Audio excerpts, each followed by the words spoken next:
Hola a todos y a todas. Bueno, esto es un nuevo relato de Thomas Ligotti. Creo que ha sido un gran acierto comprar este libro. Es la verdad es que muy recomendable. Lo he sacado de Noctuario, Relatos extraños y terroríficos, editado por Valdemar. En este relato muy corto que voy a leer inmediatamente, yo creo que es el que más se parece, el que más está inspirado en el horror lovecraftiano que tanto le gustaba a Thomas Ligotti y del que él es heredero, ¿verdad? Habla sobre, bueno, pues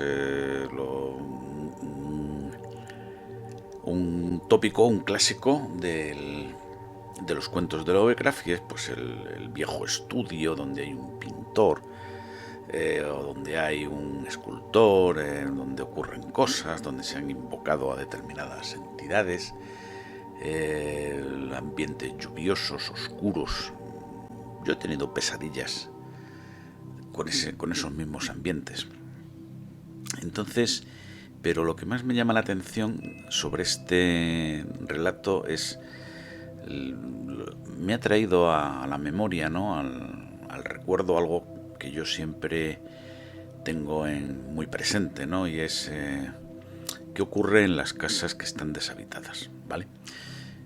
No tiene por qué ser casas abandonadas, ni muchísimo menos, sino simplemente pues casas como la que tengo yo en el pueblo, que pasa un montón de meses eh, sin habitar.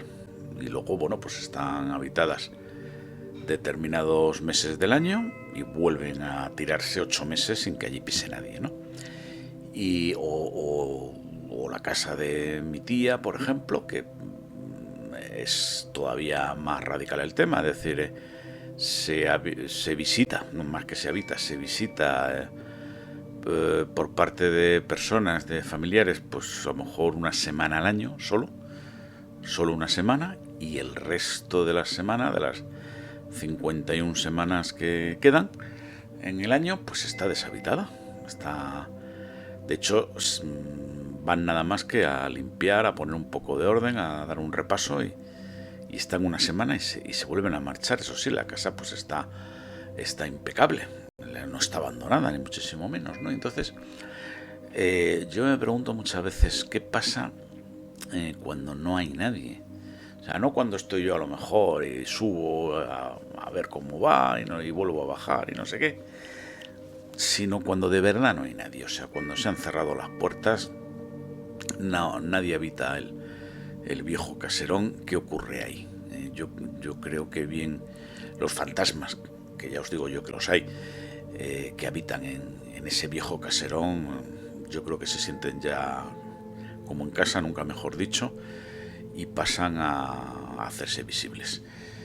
Y un poco este relato me recuerda a todo eso, ¿vale? Entonces, sin más, os voy a pasar a leerlo. Se titula El horror sin nombre, de Thomas Ligotti. El lugar era un viejo estudio. Le pareció que estaba abandonado, aunque, quién sabe, ciertamente nada allí estaba en su lugar, ni los cachivaches rotos por todos los rincones, ni los papeles esparcidos, ni siquiera el polvo. Los cristales del tragaluz tenían una costra de ese polvo. Sin embargo, ¿quién puede saberlo con certeza? Quizá hubo unos intervalos imperceptibles entre la ocupación y el abandono, alguna delgada fase de las cosas que él simplemente no fue capaz de detectar en aquel momento. Se inclinó y recogió unas cuantas hojas arrugadas que parecían ser dibujos. Entonces, una fina lluvia comenzó a resbalar por los cristales del tragaluz. Los dibujos hojeó un gran fajo, página tras página, desfilando ante sus ojos.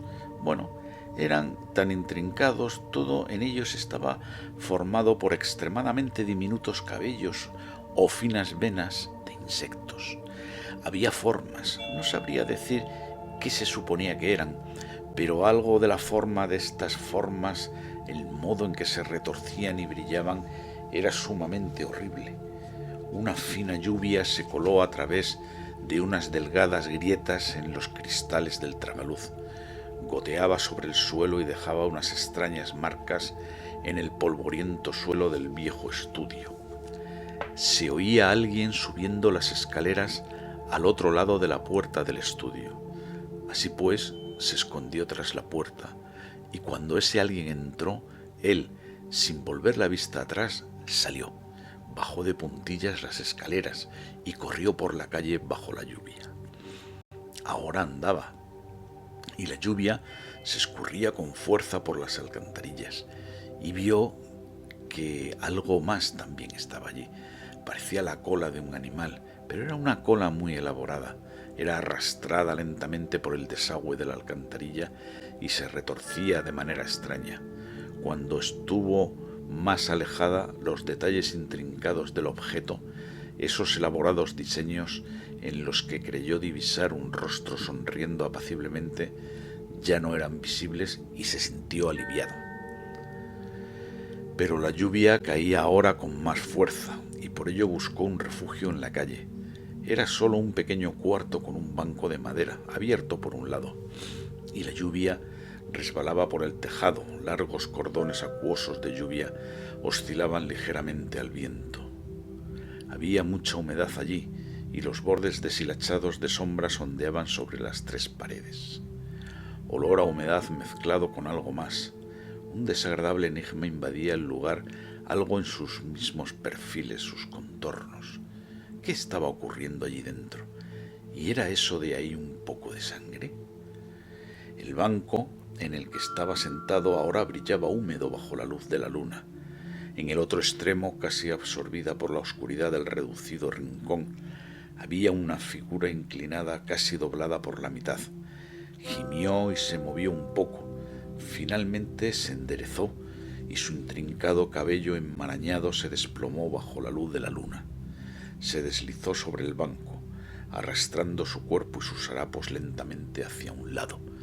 Él, por otro lado, no podía mover ni un centímetro, ni un solo músculo.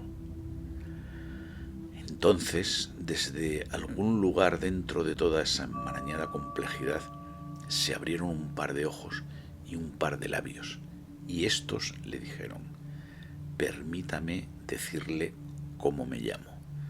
Pero cuando la figura se inclinó hacia adelante sonriendo plácidamente, aquellos labios deformes tuvieron que susurrar sus palabras en la fría y húmeda oreja de un cadáver. Bueno, pues hasta aquí el relato. Como podéis ver, la verdad es que en un par de páginas no se puede decir más. Sería digno merecedor de un premio al relato corto, no, cortísimo, casi telegráfico, pero sin embargo es casi una historia de las de Lovecraft condensada. Y bueno, pues se expresa un poco eso, ¿no? Es decir, alguien se cuela en el estudio de un pintor, de alguien que regresa de improviso, y entonces para no ser sorprendido, el protagonista intruso del microcuento, pues baja a la calle, aprovechando que entra el dueño del estudio, y como llueve mucho se refugia en una especie de portal, ¿verdad? Y allí, bueno, pues es abordado por el horror cósmico lovecraftiano, que es un horror tan horroroso que simplemente no puede resistirlo y muere, ¿verdad? En fin, qué cosas ocultarán las casas, ¿verdad? Y yo en la mía del pueblo ya he descubierto más de una cosa y tal, pero claro, nadie sabe, o de los que entienden de estas cosas, vamos, nadie ha sabido decirme qué entidades pueden estar allí, pero bueno, ya, claro, se puede averiguar con una ouija, ¿verdad? O con algo de escritura automática, pero esas cosas son peligrosas. En fin, espero que os haya gustado el microcuento y hasta el próximo.